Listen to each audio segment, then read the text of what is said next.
So I finally managed to finish Resident Evil Requiem. I have a late start because I didn't have time to play it, but god damn it, I didn't expect to love it so much. Like I said, I have a late start with the game, but I managed to not get spoiled in a lot of things, and it was an experience. So I guess just as a spoiler warning, if you haven't played it, like I just wanna talk about the whole thing and gush about it most of the time. To be fair, but yeah, it's a great game. If you didn't know, just in terms of gameplay, I guess technical stuff. I don't know much about it, but like just in terms of gameplay, it's so good. It's I heard someone say this, and I think it's a really good comparison. That is, this game is what Resident Evil 6 was supposed to be, in the sense that it merged the two different styles of Resident Evil. Just in this game, you have in that game you have the three different campaigns, with the two being more action focused, like 4 and 5, and then the Leon campaign being more down to previous Resident Evils. Here they nailed it, that feeling, right? Like you have the two characters, Grace and Leon, and Grace segments are more modern classic Resident Evil, like Village and 7, in the sense that it's the old survival horror style of Resident Evil, but in the first person view that the new ones have. And it's so good, so tense, more horror focus and puzzle solving. And then you have the Leon segments that are just a breather between those 10 segments, which you just go rampage between the zombies and killing everything that is in front of you. And that the first third of the game, that balance is really good. To the point like at some points I just really wanted to play more as Liam because how tense was the gray segments, which later basically you only play as Liam, but in that first third, like it's the game is at its best. I will agree with a lot of people that the second part of the game it feels a little bit repetitive, I guess, like more not repetitive but tedious. Like the first part in Rhodes Hill Center, it's so good. Like it's classic Resident Evil mixed with modern Resident Evil, and the way you come later with Leon in the same maps and just run free, killing everything, it's cathartic. Also, they improved the gameplay in comparison with RE4. Like the how reactive you are to the zombies, like all the execution look really cool, but also how the zombies react. Like I remember I was fighting in a section with the booster heads, and I was using a couch to put between me and the zombies, and all of a sudden one of them just jumps over it. I'm like, what the fuck? Like it generally caught me off guard, but it was really cool. And also like the fact that you need just to sharp your axe, not you don't need to repair it in the store or stuff like that. That's really cool. I'm not so sure about the crafting thing. I don't see the point. If you're gonna give me ammo, just give me ammo. I guess they give you the option, but I don't know about it. Um, but then you go, and this is one of the first things that I didn't know about the game. I heard rumors or speculations that people think that we were going back to Raccoon City, but I didn't know that it happened, and I was like, oh, that's so cool. Like, it was really, really cool to see Raccoon City after the bomb. Like, it was just that, even though, like I said, the game feels weaker at that point, it's carried only by that segment. Like the whole Raccoon City part is just carried bit with pure nostalgia. Whether if you are from the old games or the remakes, like, and in fact, like the first part of Raccoon City is the one that it feels more tedious, I would say, like before you enter Raccoon City properly. But it's cool, like just seeing the city, it's really cool. And like I said, it's full of nostalgia driven, I will say, like something like the first right when you get start, like you get the spider boss, right? And that just that thing, like after that moment you start seeing a little bit more, like you see the spider boss and then the zombie dogs, or the giant zombie dogs, and then right at the end before the third part of the game, like you see the plant. Just that part felt like classic Resident Evil in the sense that, oh yeah, it's zombies and just big critters that are just normal things, giant and mutant. And I love that. And though the game is weaker at that part, like it's driven by the rule of cool, the game starts just throwing a lot of things that it's just cool to do with Leah, right? Like it's like, well, here's a giant spider, you kill it. And then like, oh, there's zombies again. There's tactical zombies and they can shoot you. Like it makes sense, like in the first part in the Road Hill Center, like the zombies have like remnants of humanity because they mentioned that this is this. They are making experiments with the T virus, but the idea that they can transpass like memories through the infections. So it kind of makes sense that the zombies are more human. But the ones in Raccoon City are supposed to be the old ones, and they can shoot. They even reload in front of you, which is hilarious to me. But again, it's just cool. Then you're like, what about if you fight them in the glass panels of a skyscraper that fall off a long time ago, and you can shoot the glass to make them fall. Again, it's just cool. What about if those tactical zombies remember how to use mortar for some reason and they start shooting you mortars from the sky? Okay, it's cool as fuck. Then you have the motorcycle segment, which is straight out pull out of a Fast and Furious movie, which is just cool as fuck. Again, who cares about the laws of physics when you are Leon Kennedy? And there's this mini boss battle, which is like a jousting in motorcycles. Like it's hilarious and it's just fun. And then comes the heavy part of that segment, right? Like you get to the RPD building and it's like, oh shit. That's when the game convinced me, actually, because you arrive there, right? And the moment you enter the building, Leon has these flashbacks. And it's the flashbacks of the Resident Evil 2 remake, right? And almost make me feel like, you know what? Capcom didn't make the remake just because they want an easy cash grab. No, they make them to catch up everyone to the story. And now they earn this moment. It's like when Marvel movies were good and they spent 10 years to set up the whole universe. It's almost the same. Like they released 7 and 8 kind of to gain time while they were releasing the remakes. And then they released 9 that is a proper sequel to the originals, and all that story pays off at this point. And it's like, you know what, Caput, you earn it. Instead of just trying to make, I guess maybe it's because they have the dark years before, right? But instead of trying to make easy money, they decide like, what about if we just release good games? And fair enough, they earn it. And all the Easter eggs in the RPT building, just seeing the building crumbling apart, the stains of blood on like the Star office is really cool. Like even they play around with the Rebecca picture Easter egg. Fucking Tofu is there walking around. He survived Raccoon City for some reason. Like it's just packed with reference and Easter eggs that if you care about these games, it's really cool to see.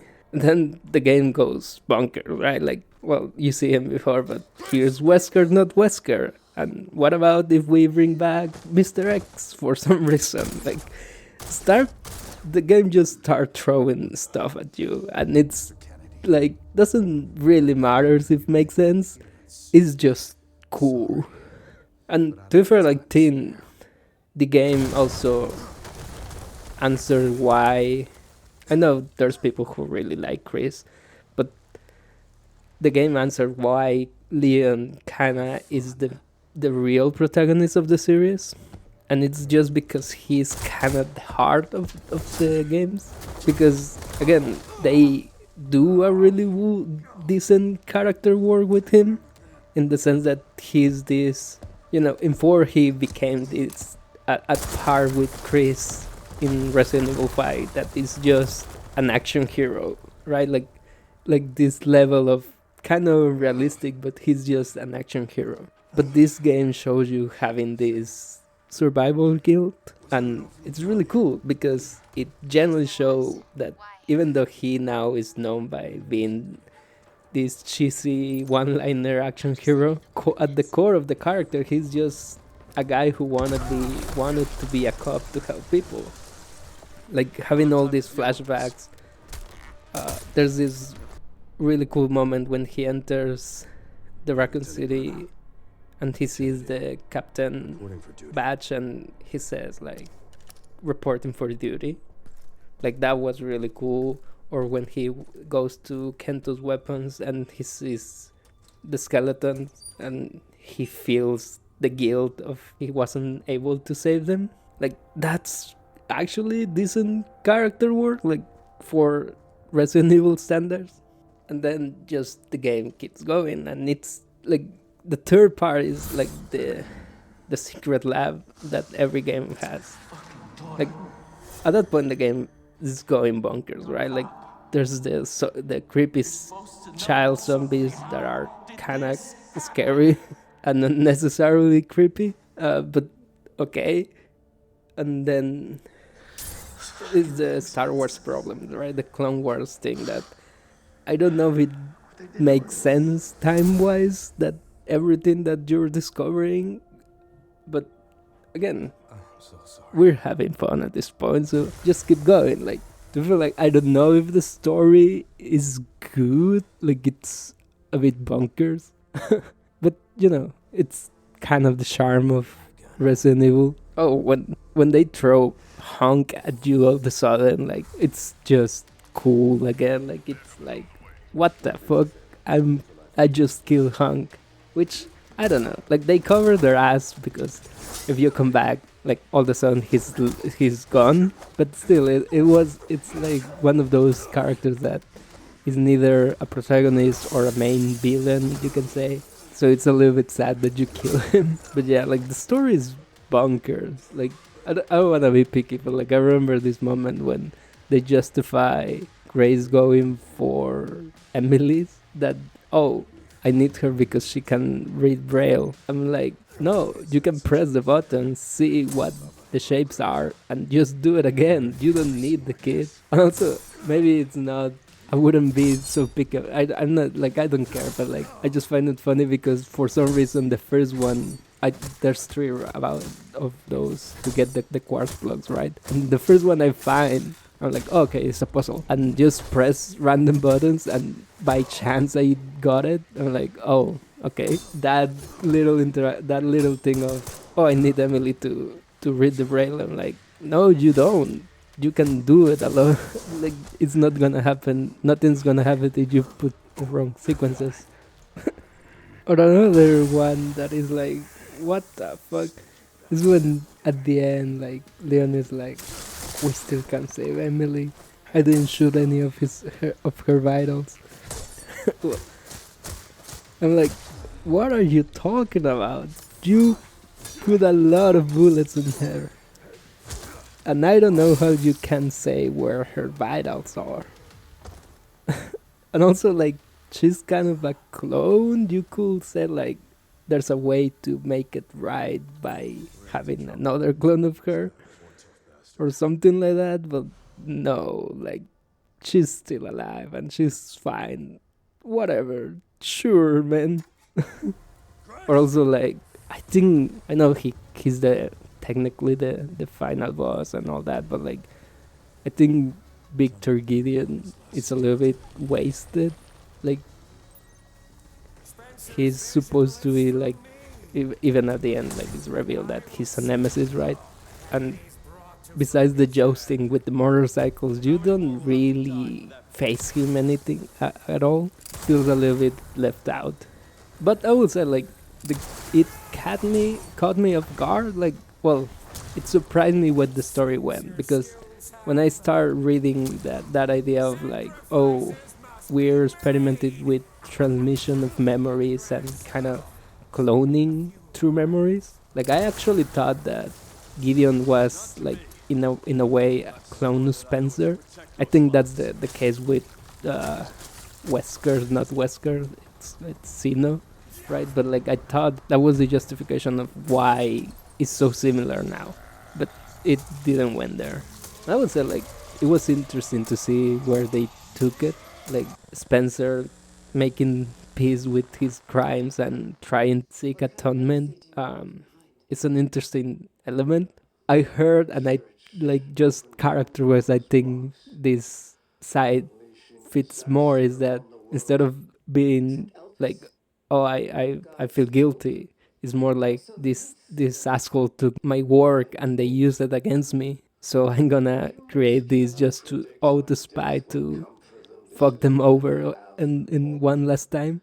And that character wise with Spencer I think fits better, but like it even like the I want to pay off my debt to the world, it's kind of cool. It's a kind of cool thing.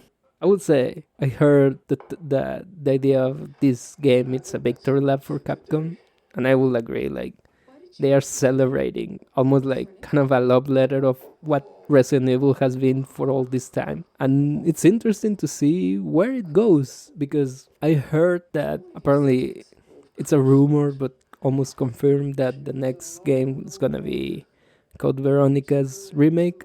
And then after that, they are going to decide what to do with the series, which is interesting because this game was kind of a farewell for the series in a way. Like, I feel they finish the story of Umbrella.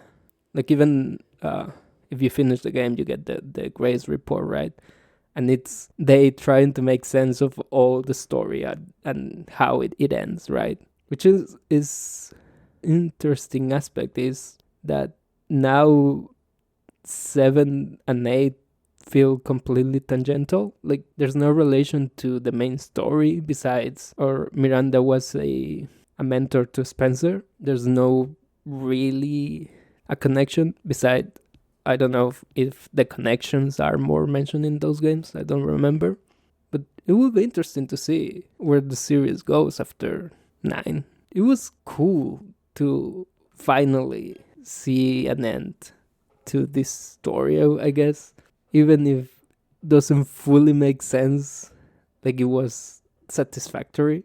It happened the same with when I played the RE4 remake. I had a cousin that I used to play Resident Evil. I didn't had a PlayStation growing up, so I didn't play much of the originals. I just played with him. He was a little bit older than me. So we really like the series and we always talk about it. And I lived through him, the series basically. And he passed away in the pandemic. And playing this, like in both the remake of RE4 and this game, I like, I wish I could talk to him like, dude, these games are Resident Evil is still here and it's amazing.